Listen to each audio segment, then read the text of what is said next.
It may be hard to remember a time when Barbie wasn't everywhere, but did you know there are some Barbie products that Mattel would love for you to forget about? I'm talking toys they pulled off those shelves so fast you'd think they never even existed.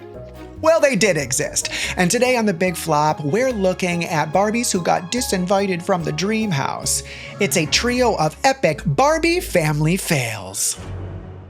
Parents were not happy about this doll. A lot of them complained. They said she was inappropriate.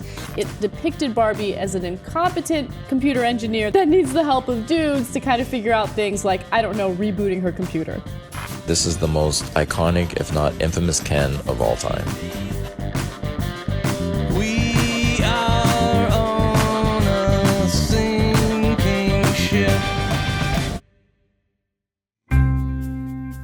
From Wondery and At Will Media, this is The Big Flop, where we chronicle the greatest flubs, fails, and blunders of all time.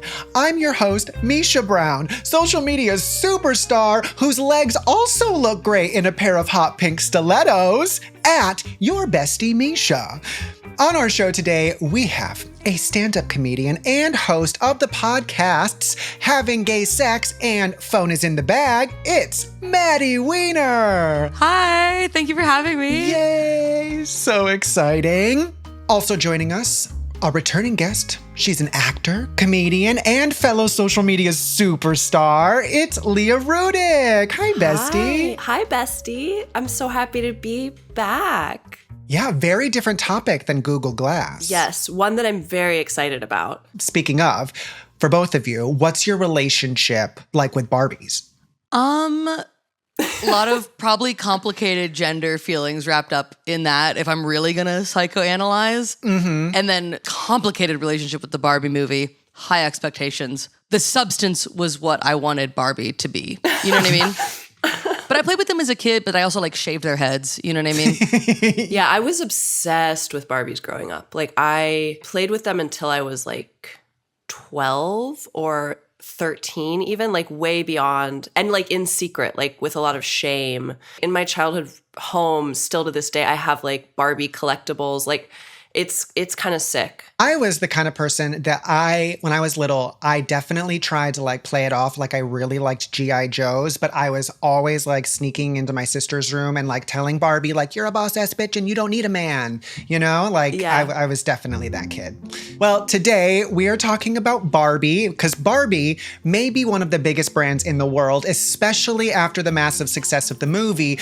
But throughout Barbie's history and incredible success, Mattel has gotten themselves into some trouble because of some truly what were they thinking design decisions. And on today's episode, we're talking about 3 Barbie products that had people lining up outside toy stores to ask for a refund. Up first, we've got Happy Family Midge, better known as Pregnant Midge. So we all know the iconic duo of Barbie and Ken, but did you know that early on they had a third wheel? It was Barbie and Ken and Midge. Did you know about Midge? I remember Midge. I've actually heard of her. I feel like I had a Midge. Really? I mean, it wasn't just the pregnant one, right? There were other... No, Midge has been around a couple different times. Women are more than motherhood, okay? Yeah, there were other midges. Yeah. Also feel like I shouldn't say that name. I know, it feels very problematic. It feels like we're saying a slur or something. Like, it sounds like a slur for pregnant women. Honestly, we could make that. We should take back the word midge. I'm 9 months midge. All right, well, let's go back to the beginning. When the original Barbie debuts in 1959, she's an instant hit. That year alone, Mattel sells 300,000 Barbies. And because Barbie is such a huge success, Mattel, of course, decides they need to expand their line of dolls. So in 1961, Barbie gets a boyfriend named Ken. We'll have more on him later. And then in 1963, Barbie gets a BFF. And this bestie is only the 3rd doll to be introduced in the Barbie line, but these days, she's almost completely forgotten. Barbie's BFF is Margaret Hadley Sherwood, aka Midge. Yeah, Mattel doesn't just introduce Midge so Barbie has someone else to hang out with when she needs a break from Ken. Midge is also created because parents are concerned that Barbie is too mature. So, as a way to address those complaints, Mattel intentionally designs Midge to be less fashionable. I'm Midge. Like, I understand this woman. It's like tragic. Yeah, one author who wrote a book on Barbie says Midge was intended to sort of be like a less sexy, more wholesome counterpart. A Barbie historian, very cool job if you can get it, says people that worked for Mattel felt Barbie might be so glamorous that little girls couldn't identify with her. They wanted to create sort of a less glamorous friend of Barbie, so they created Midge. Oh, you literally couldn't create one female character because women have to be sexy and approachable and cool, but not intimidating. So literally, as soon as you invented a doll, you were like, it has to be two people. Like, that should show you how impossible it is to be a woman. And they were like, this is like a split personality. Here's the weird thing. Even though they want Midge to be less fashionable, they also want kids to be able to dress Midge up in all of Barbie's clothes. That means that Mattel gives Midge the exact same body as Barbie. So how can she be less fashionable if she can literally wear all of the same fashion as Barbie? We have to have the non-hot one, but she still has to be hot. Like, she still has to fit in all of Barbie's clothes. And let's actually take a look at the first Sears ad for Midge. That's so insane. What if she had an ugly friend? Here's her friend Gertrude, and she watches as she is a model and has a boyfriend. And she's just happy to be there. What are you talking about? This poor Midge. Poor Midge. But she's the same size, luckily. But how would you describe Midge overall in that advert? Sad. Side character. Just like an empty vessel, yeah. So basically, all Mattel does to make Midge the ugly sidekick is give her freckles, give her red hair with curls on the bottom, and make her eyes slightly farther apart than Barbie's. Jesus Christ. Is this why you invited us on the podcast?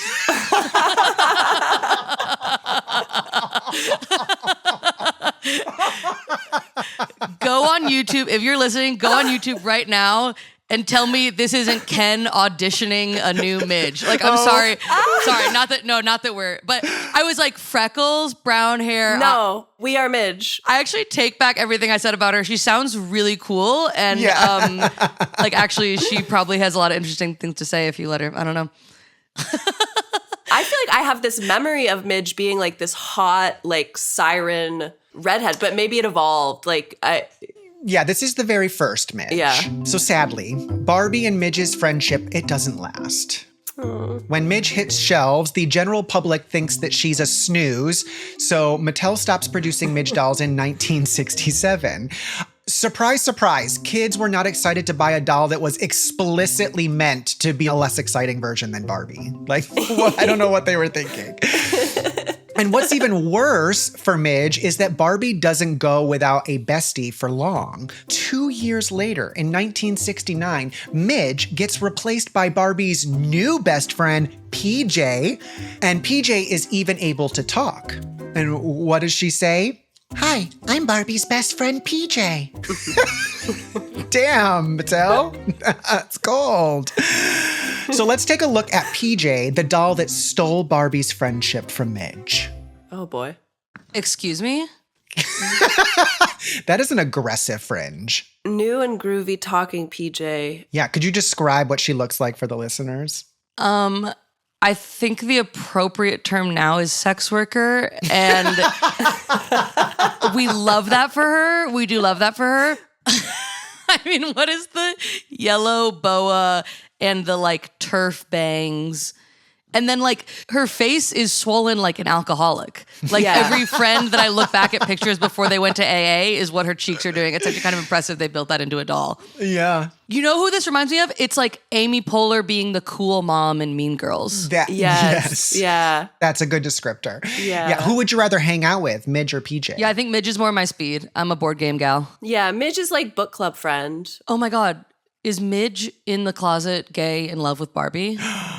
Oh my gosh. Yeah, they just didn't know. They were like, she's like a girl, but her fashion is less so a lesbian. You're describing a lesbian. You're describing like a kind of mask in the closet lesbian. Yes, yeah. But being replaced by PJ isn't Midge's biggest flop. In 2002, Mattel brings Midge back in the Happy Family playset. And in this playset, she's married to another doll named Alan. So still real deep in that closet. Does the name Alan ring a bell? Wait, because that's who Michael Cera plays in the movie, right? Yes. Yeah, fully lavender marriage, beard. Yes, in the Happy Family playset, not only are Midge and Alan married, they have a kid named Ryan, and most importantly, Midge is also pregnant. Now, Mattel's idea is that this pregnant Midge doll can be a kind of learning tool for kids who have a younger sibling on the way. Mattel says pregnant Midge is a wonderful prop for parents to use with their children to role-play family situations. Let's take a look at the ad for this new Midge. Big Midge, Ellen Bryan, some baby next door. Happy family with room for one more. Dr. Barbie on call. It's a girl. God, that makes my skin crawl. The hair is giving trad wife. The whole thing. The outfits are giving trad wife too. But cool that Barbie was a doctor. Progressive. Yeah, but I feel like there's like an ethics violation being the doctor of your ex-best friend. That's true. Also, how sad to be, I think at this point we can say it's canon, in the closet, lesbian, your baby is being delivered by your friend that you're in love with who has a career because she doesn't have a kid. Devastating. On multiple fronts, devastating. Yeah. Yes.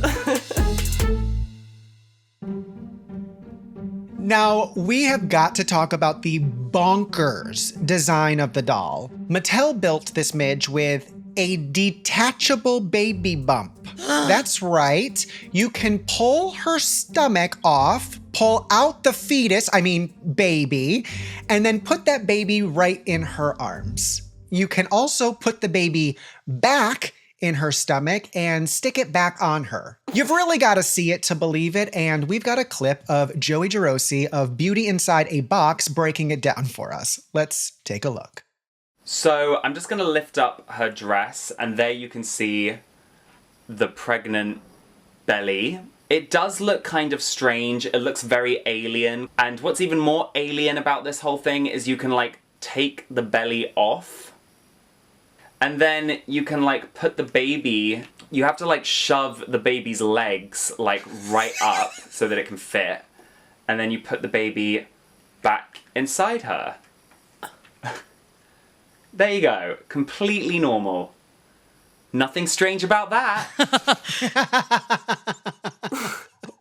This is a horror. This is a horror film. It's so bizarre. It's so scary. But what do you think the folks at Mattel were thinking when they designed this doll? Girls will love it because this is the girl's dream, right?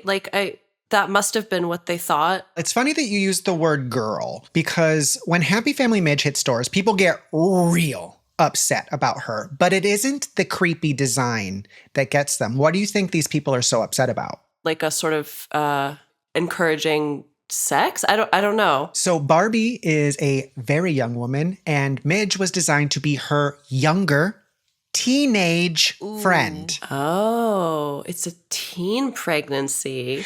So people are livid that they think this doll is promoting teenage pregnancy. And they start complaining to toy stores and retailers big time. One angry customer says, "It's a bad idea. It promotes teenage pregnancy. What would an 8-year-old or 12-year-old get out of that doll baby?" Another says this about Midge: "There's enough teenagers getting pregnant as it is. I think they're glamorizing it, and it's horrible." I don't know if little girls necessarily were thinking oh, she's 17 and has a baby. She's just thinking, oh, look, it's a mommy doll. Of course. Yeah. Of course. But these are also the dolls are so sexualized. Mm-hmm. Yeah, if you're going to be I don't want my daughter emulating Barbie, it's why was this the first thing that piqued that concern for you? Right. Keep in mind, this is the early 2000s, the era of 16 and pregnant and teen mom. So teen pregnancy is an especially hot button issue. Yeah, it feels like sort of an obvious thing, that they would have anticipated the backlash. They probably should have made it a new character that is like 30. I wish they would have designed her so the baby just came out through her vagina. It's C-section Barbie. Oh my gosh. Yeah. Well, with all of this backlash, retailers were not taking any chances, and they ultimately decide to take Happy Family Midge out of their stores. And this happens less than a year after the doll debuted. And while that would be embarrassing enough, the timing couldn't be worse. The doll is pulled right before Christmas, which I'm sure you're aware is a pretty big time for toy sales. So Mattel is losing out money in a major way. Note, just before we hopped on this recording, I bought a in-the-box Midge, pregnant Midge doll. Really? Yeah, I found it on eBay. I bought it. It's coming. Whoa. Was it so expensive? I mean, for a Barbie, yes, but it wasn't it wasn't crazy. Well, I wasn't spending $5,000 like on Beanie Babies. That would be crazy. Yeah. So, I mean, why do you think Mattel just didn't make Barbie being the one having the baby? Like, what? Like, it didn't even have to be a new character. It just could have been, well, Barbie's not married. Moms would have been mad about that too. Yeah. And they're like, she can do anything. She can be an astronaut and a doctor and a chef. And they're like, and a mom. And they're like, that's a lot for any woman. Whoa. That's too many. You're like, yikes, we're really doomed, huh? You really got to pick one. Well, actually, yeah. One longtime Mattel designer said Barbie can never have a baby and she's destined to never get married because that would end the play situation. That's why I'm not going to have kids. It would end the play situation. Yeah, that actually really resonates. That's how I feel about it too. I'm a Midge stan, and I can't wait to get my Barbie in the mail. Yeah, Midge is cool. So, on to the next flop. A career crisis. So we all know Barbie has had a ton of different jobs. Maddie was just naming some of them. She's actually had over 250 since she debuted in 1961. Mattel has made rap musician Barbie, paleontologist Barbie, and even Marine Corps Sergeant Barbie. What career would you want to see Barbie try? Oh, I love an MLM Barbie. I love like Not she Cutco. invites friends over for her jewelry parties and won't let them leave without buying something. TikTok shop Barbie. Yeah. Well, in 2010, Mattel introduces Barbie's 126th career. It's computer engineer Barbie. Now, this career was chosen by a vote, and computer engineer won out over architect, environmentalist, news anchor, and surgeon. And people are excited about computer engineer Barbie because it's seen as a really positive choice, a way to encourage young girls to explore careers in STEM. Let's take a look at the doll. Leah, it kind of looks like she's wearing Google Glass. I know, I was going to say, what is on her face? Like, what is attached to those glasses? Is that like a Bluetooth earpiece? She kind of looks like Penelope Garcia from Criminal Minds. Yes, she does. She's wearing glasses. She's got little Bluetooth headphones in. She's got a book or a laptop. What is purse. she? Yeah, that's a purse or a laptop bag? What's in her other hand? A little hat? Or is that a cell phone? Oh, yeah. What's the pattern on her shirt? Oh, it's like a computer. It's like coding. Yeah, you know how you wear your job on your shirt? Yep. So. Oh, it's got a little laptop on it. Oh my God. How are we feeling about that? That seems like. It seems reasonable. It seems reasonable. I mean, it's better than a fetus. Way better than a fetus. So the doll itself isn't what winds up being the problem, even though it looks like she might be wearing Google Glass. By the way, don't forget to check out our season 1 episode on Google Glass featuring Leah Rudick. No, what winds up being a big issue is the book written to go with the doll. Oh. The book is called Barbie, I Can Be a Computer Engineer. The book flies under the radar until 2014, when an author and screenwriter named Pamela Ribon reads it, and what she finds in the book makes her mad enough to blog about it. So to give you a little preview of what's in store, the blog post is called Barbie Fucks It Up Again. So this is not going to go well for Barbie. So let's take a look at this book, which starts with a conversation over breakfast between Barbie and her sister Skipper. Maddie, could you read this page of the book in your best storytime voice? Breakfast one morning, Barbie is already hard at work on her laptop. "What are you doing, Barbie?" asks Skipper. "I'm designing a game that shows kids how computers work," explains Barbie. "You can make a robot puppy do cute tricks by matching up colored blocks." So far, how are we feeling about the book? She's coding, working on a little game. So far, it seems fine. So far, so good. Let's take a look at another page. Leah, could you take over the reading duties? Sure. "Your robot puppy is so sweet," says Skipper. "Can I play your game?" "I'm only creating the design ideas," Barbie says, laughing. Oh, no. "I'll need Steven's and Brian's help to turn it into a real game." Dun, dun, dun. Bro! Oh, my God. Yeah, can we see the direction we're going? Wait, that's so insane. It would have been so easy not to fuck it up. Like, I can't believe it. Also, who the heck are Steven and Brian? They're not even characters in the world. They're not even characters in the world. At least ask for Alan. So, yeah, it doesn't make Barbie look like much of a computer engineer if she has to go to two randos named Steven and Brian for help. And the book does not improve from there. Barbie's computer gets a virus, and Barbie doesn't even seem to realize what's going on until her little sister explains the situation to her. And guess who winds up having to come to the rescue? Steven and Brian, of course. So, Maddie, could you read this page? "It will go faster if Brian and I help," offers Steven. "Great," says Barbie. "Steven, can you hook Skipper's hard drive up to the library's computer?" "Sure," says Steven. "The library computer has excellent security software to protect it." It'll go faster if you just let us do it. I mean, this feels like the beginning of a porn. So what do we think of these two mansplainers in the book? When have you ever seen an IT department that looked like that? Like, if there was ever a time to push body positivity in the Barbie universe, it was the male IT department. You don't get to be like, men are better at computers and also they're hot. That's the trade-off, is when men are better at computers, neckbeard. Yeah. Let's see it.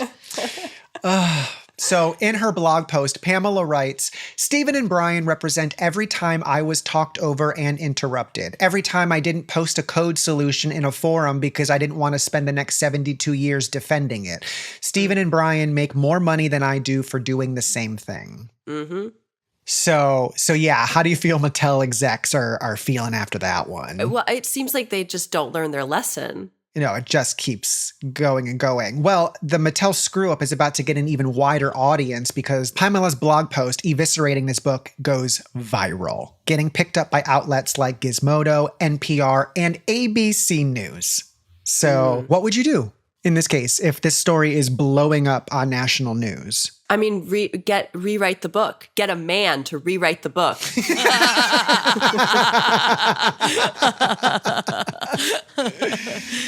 Yeah, I mean, they need to figure out something because more and more people hear about this book. And of course, they take to Amazon to share how upset they are about the book's message. So could you two do some back and forth on some dramatic readings of these Amazon reviews? Should we do it angry?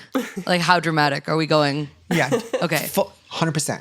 I work as a software engineer, which is a male-dominated field. It is exactly these stereotypes and portrayals of girls like the one in this book that are the driving force behind the lack of girls wanting to enter these lucrative technology fields. This book is part of the problem. This is possibly the most irresponsible children's book ever published. The title really should be, "Can I Be a Computer Engineer?" And the answer, according to the book, is no. Silly Barbie, take all that hard programming stuff to the boys. It will be faster if they just do it for you. Arg.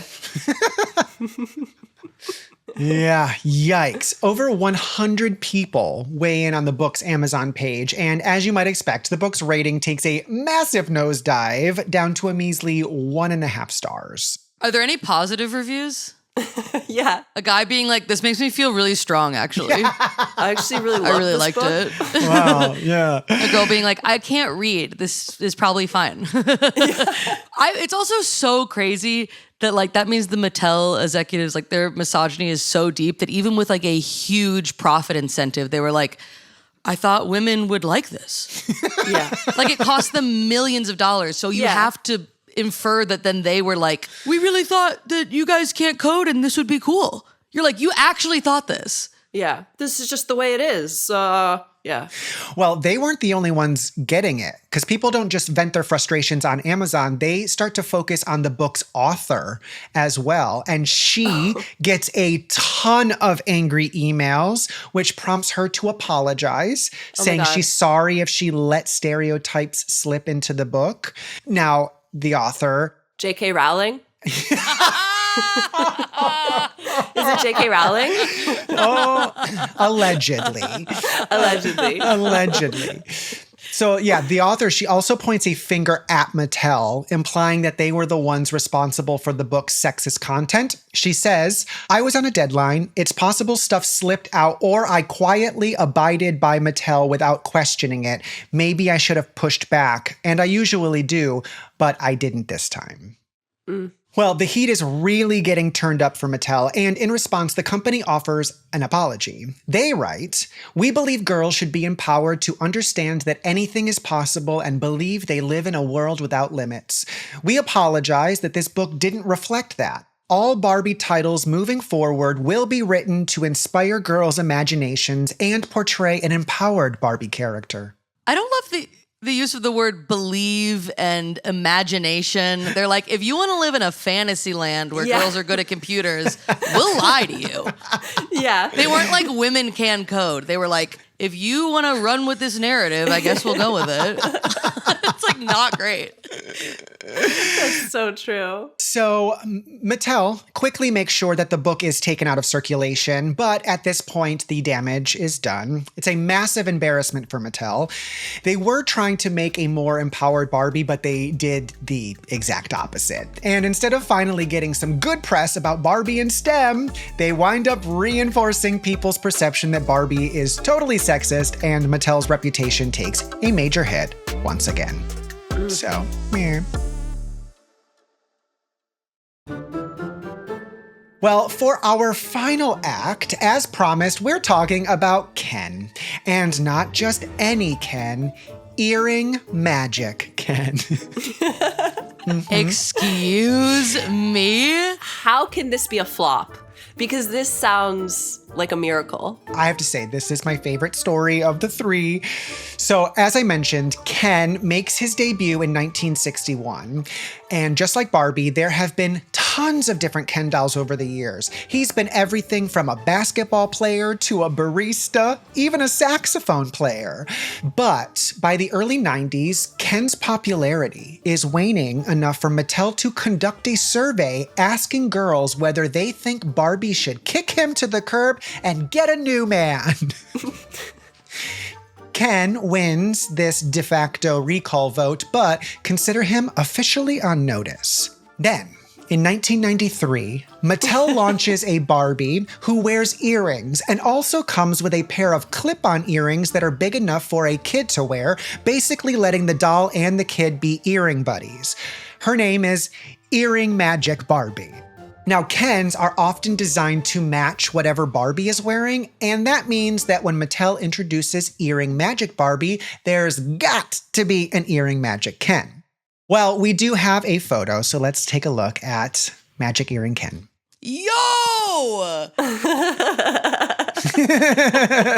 Yeah, describe Earring Magic Ken's outfit. What's the vibe? The vibe is like sells ketamine on the Jersey Shore. Like, Yes, like highest level of spray tan, frosted tips.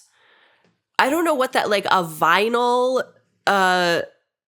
vest? yeah, purple like leather vest, Yeah. fluffy pink undershirt. Mesh, but I think it's mesh. His undershirt is mesh. It is- Oh my it is gosh, I think you're mesh. right. It's mesh. Wow. Yeah. Yeah. How bold of a choice do you think this was at the time? I think it explains why Barbie's not pregnant. I mean, if they did recall him, somebody wake him back up to tell him that gay marriage is legal now. Yeah, Please. Revive let's him. bring him back. Please. That is crazy. Yeah. As far as Mattel is concerned, the biggest, boldest choice that they're making is giving Ken an earring. Now, one Mattel exec says, "We never would have done this a few years ago, but now you see more earrings on men. They are more accepted in day-to-day life. We are trying to keep Ken updated." Yeah, it's one earring on the correct ear, and he's staring at you at Stonewall. Like, it's, yeah. I didn't even see the earring because there was so much other stuff going on. Yeah. Yeah. Well, this Ken is actually seen as being an even bolder choice than Mattel expected. To some folks, Ken's outfit looks a lot like the kind of outfit gay men at the time would often wear to go clubbing. So as the doll hits shelves, a lot of people start wondering, is Ken coming out of the closet? So little by little, the press starts to pick up on these questions about Ken's sexuality and starts writing about them. Wait, that's so funny. They put a hinge in the wrist. It's so he can take his earrings out. Right. There's a lot of mechanics to it, you see. So he can work the computers. He's the IT guy. He replaced Steven and Brian. Yeah, one gay man who gets interviewed for an article about the doll thinks this Ken is definitely gay. He says he can't think of anything else that Ken could be with that lavender mesh shirt and lavender jacket and his earring and that ring he's wearing around his neck. Speaking of the ring around Ken's neck, Ken's necklace, that is what really causes an uproar and winds up sending these rumors into overdrive. The necklace is supposed to be a holder for the clip-on earrings that come with the doll, like for the kid. However, some people think that the necklace looks like a certain type of sex toy that certain subcultures of gay men have been incorporating into their outfits at the time. Just to spell it out, people are saying that not only is this Ken gay, he's also accessorizing with a cock ring necklace. I'm imagining like a closeted dad with his wife and his kid gets this and he's like, he's clearly gay. And they're like, why do you say that? And he's like, because that's a cock ring and it's big in the gay community. And they're like, why do you know that? Like, you can't, everything about what makes him gay is so specific that you can't say it or you're showing like how tapped in you are. Yeah. I was going to make a joke that, oh, what do they think it's that? And they really thought it was that? Yeah. That's wild. so funny. It's a circle. It's like a Rorschach test to prove that you're gay. If you see a circle and you're like, that's to go around a gay man's penis to make, like, you're adding so much to that. This doll ruined so many marriages. Absolutely. Yeah, the story of Earring Magic Ken and his possibly explicit necklace fully blows up when Dan Savage writes an article about it in the Chicago Reader. Mattel is usually very tight-lipped when it comes to PR problems, at least until they have to apologize. But at this point, Mattel has no choice but to send an exec to comment on the rumors. And that Mattel exec says, yes, you got us. That is a cock ring. I'm totally kidding. Oh my God. Could you imagine? No, what really happens is exactly what you expect. Mattel completely denies that there's anything to this interpretation of Earring Magic Ken. In the interview with Dan, the Mattel exec says, absolutely not. It's a necklace. It holds charms he can share with Barbie. Come on, this is a doll designed for little girls. Something like that would be entirely inappropriate. Okay, Queen. Dan's take on Earring Magic Ken is that the doll is a sign queer culture is becoming more mainstream. Mattel's designers saw these types of clothes and dressed Ken up in them without having any idea about their cultural associations. And he writes, queer imagery has so permeated our culture that mainstream America isn't even aware when it's adopting queer fashions and more. Well, I'm also like, who do you think designs the Ken dolls? Is it a straight guy designing a boy doll? Like, who? You know what I mean? Right. So, despite this, there are still rumors that Mattel knew exactly what they were doing when they designed Earring Magic Ken. A former Mattel employee has reported hearing one of Earring Magic Ken's designers say, "They will turn Ken gay with this doll." I mean, 100%. Like 100% they knew, right? Like, Or it was like one gay guy in the office that designed it, and he was like, I know, but the straight guys who work here do not know, and so I'm going to tell them it's a necklace for charms. I kind of think, and then he snuck it in knowing that that's what he was doing, which kind of is like baller.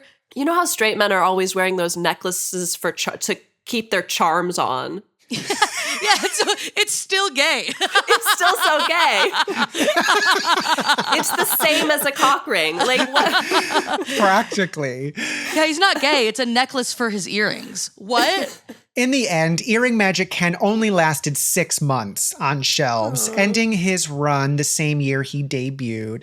But here's what's strange about the fact that Earring Magic Ken didn't last. Before it was pulled, the doll actually became quite popular with gay men. One toy store manager says, "I've heard that a lot of gay men are buying Earring Magic Ken across the country, especially in Chicago and New York." Tracks. And Mattel is aware that this is going on. They even comment on the trend, though a Mattel exec goes way out of their way to avoid saying the word gay when they talk about it. This exec just says, if there are other people who enjoy our product, of course we're pleased. Other people. He would crush today. He would crush it. Bring him back. He would slay today. Sliving. He would be sliving, as they say. Yeah, and it's also like you took him off the shelves and you're like, congrats, Mattel, you did it. Now little gay boys have no interest in Barbie. Like, just... Good job. Yeah, Mattel really shot themselves in the foot with this one. By taking the doll off the shelves, they missed out on the chance to make some real money off of some customers who were very excited about the doll. And not only that, they also missed out on an opportunity to potentially turn this into a really significant moment. So why not just say, yes, this Ken is gay and proud. But by running in the complete opposite direction, they wound up with nothing, making it a double flop. So here on The Big Flop, we try to be positive people and end on a high. So are there any silver linings that you can think of that came about from these 3 particular Mattel Barbie flops? I mean, the cock ring is pretty fun. It's comedy gold, for sure. I'm really going to stretch with this. Okay. Silver lining by them cutting out, like, I mean, all the marginalized, it was just pregnant women, smart women, and gay men. But now, as members of those groups, we don't get objectified because we were too out there for them to even make a doll of us. Hey, all right, I followed it. That's great. We got there. I like that. That's great. So now that you've both heard about all 3 Barbie family flops, Happy Family Midge, the doll that must have seriously confused a whole generation of children about how pregnancy even works, Computer Engineer Barbie, who got upstaged by 2 dudes named Steven and Brian in her own book, and Earring Magic Ken, the accidental or maybe not so accidental gay icon, which would you say is the biggest flop? I think Computer Barbie. I think Computer Barbie also. Yeah, because that one was so close. It was so easy. It was such an easy one not to mess up. Yeah. I agree. Okay, also important question. Which of those 3 would you want to own and play with? Ken, easy. Next question. Oh my God.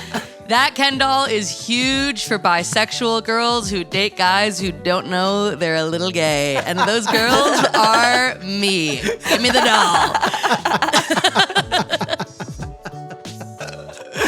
Oh, that's amazing. I would 100% get the pregnant doll just because it's so weird. Like, it's so fun and weird. I So might go weird. on eBay after this. Well, despite a couple of dolls that Mattel would prefer to keep in the attic, Mattel has held on to major success for decades, and Barbie remains a culture icon. thank you so much to our Barbie girls, Maddie Wiener and Leah Rudick, for joining us here on The Big Flop. And of course, thanks to all of you for listening and watching. If you're enjoying the show, please leave us a rating and review. And if you're joining us on YouTube, please like and subscribe. We'll be back next week with another flop. Remember the 2015 Fantastic Four with Michael B. Jordan and Miles Teller? No? Well, we'll find out how a young hotshot director made the superhero movie into a super letdown. Bye. Bye. Bye.